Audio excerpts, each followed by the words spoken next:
নমস্কার বন্ধুরা, মধুমিতা হোম কিচেনের আরেকটি নতুন পর্বে আপনাদের সবাইকে স্বাগত। আজ আমি গরমের দুপুরে খাওয়ার উপযুক্ত একটা রেসিপি নিয়ে হাজির হয়েছি, আর সেটা হলো তেঁতোর ডাল। তেঁতোর ডাল আমি কিভাবে বানাই সেটাই আজ আমি আপনাদের সাথে শেয়ার করব। আজ আমি মুগ ডাল দিয়ে তেঁতোর ডাল বানাবো। আর তেঁতোর ডাল বানাতে সবসময় কাঁচা মুগের ডালই ব্যবহার করা হয়। চলুন তাহলে দেখে নেওয়া যাক আজকের রেসিপি। এর জন্য আমি হাফ কাপ মুগ ডাল নিয়েছি, ওজনে এটা 100 গ্রাম হবে। প্রথমেই ডালটাকে 4-5 বার জল পাল্টে পাল্টে খুব ভালোভাবে ধুয়ে নেব।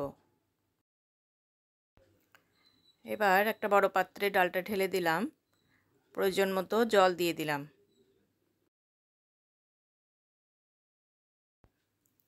স্বাদ মতো লবণ দিয়ে দিলাম।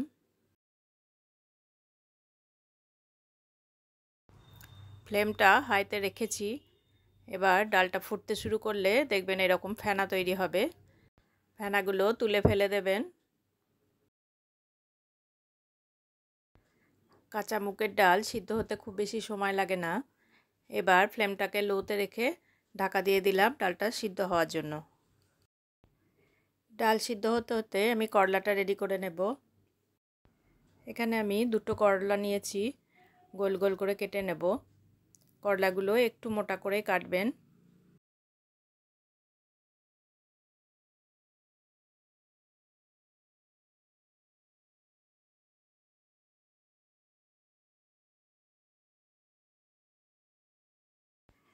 সামান্য একটু লবণ মাখিয়ে করলাটা মিনিট 10 মতো রেখে দেব। এবার ডালটা সিদ্ধ হয়েছে কিনা চেক করে নেব। দেখুন ডালটা খুব সুন্দরভাবে সিদ্ধ হয়ে গেছে। করলাতে লবণ মাখিয়ে রাখার জন্য একটু নরম হয়ে যাবে, করলা থেকে জল বেরোতে শুরু করবে। এভাবে লবণ মাখিয়ে রেখে দিলে তিতোটা কিছুটা কমে যায়। করলা জল চিপে আলাদা করে নিলাম।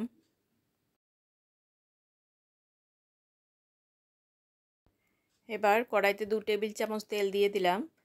তেল গরম হলে করলাটা দিয়ে দিলাম। সামান্য একটু লবণ আর হলুদ দিয়ে করলাটা খুব ভালোভাবে ভেজে নেব। করলাতে আগেই লবণ মাখিয়ে রেখেছিলাম, সেজন্য সামান্য একটু লবণ দিলাম। করলা খুব ভালোভাবে ভাজা হয়ে গেছে, এবার তুলে রেখে দেব।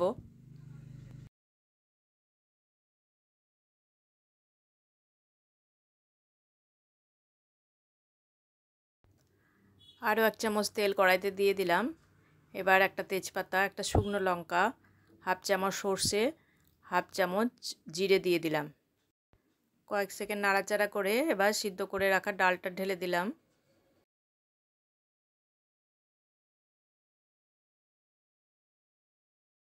ডালটা বেশ কিছুটা ঘন রয়েছে, তাই আরও কিছুটা জল আমি অ্যাড করে দিলাম।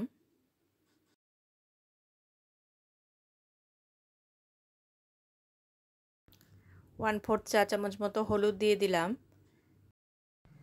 ডালটা ফুটতে শুরু করলে করলাটা অ্যাড করে দিলাম। ডালের সাথে কিছুক্ষণ ফুটিয়ে নেব। সামান্য একটু চিনি দিয়ে দিলাম, চিনিটা অবশ্যই দেবেন। হাফ চামচ গ্রেট করে রাখা আদা দিয়ে দিলাম, আপনারা এটা আদা বাটাও দিতে পারেন। এবার হাফ চামচ ঘি দিয়ে দিলাম। গরমের দিনে এই তিতোর ডাল আমাদের শরীরের জন্য খুবই উপকারী, তাই অবশ্যই বাড়িতে ট্রাই করবেন। আর আজকের রেসিপি যদি আপনাদের ভালো লাগে অবশ্যই লাইক, কমেন্ট ও শেয়ার করবেন। আর আমার চ্যানেলটি যদি প্রথমবার দেখেন তাহলে চ্যানেলটিকে সাবস্ক্রাইব করে পাশে দেওয়া বেল আইকন প্রেস করে দেবেন, তাহলে নতুন রেসিপি আপলোড দিলেই আপনার কাছে নোটিফিকেশান পৌঁছে যাবে। নতুন আরেকটা রেসিপি নিয়ে দেখা হবে পরের ভিডিওতে। সকলে ভালো থাকবেন, সুস্থ থাকবেন।